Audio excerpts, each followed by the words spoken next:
so più che cosa dire, non so più che cosa fare. Di una cosa sono certo, non sto più fermo a guardare. Troppe sono le ingiustizie, troppi sono i privilegi di chi senza aver vergogna ci ha portati in una fogna. Uè, uè, uè, uè, uè, uè. Alziamo il deredano dal nostro bel divano e facciamolo sentire l'urto di una folla immane.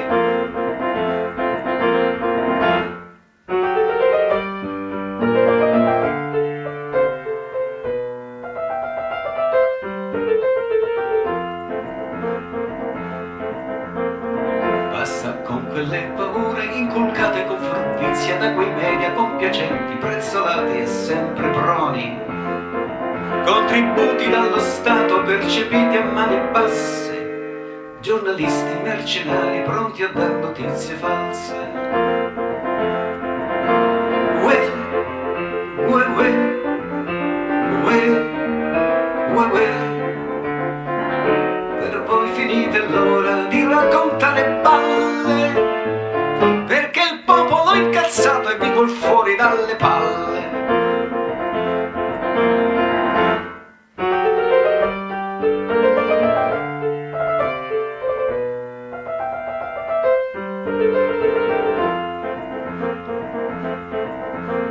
Quanto abbiamo sopportato senza neanche alzare un dito, abbaiati dai consumi, dalle immagini di rito.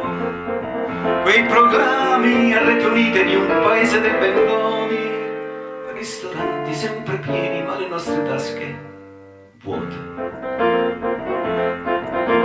Uè, uè, uè, uè, uè, uè. Finite la cuccagna per chi ha mangiato a sbafo, pagherete a prezzo caro, non faremo sconti, è chiaro.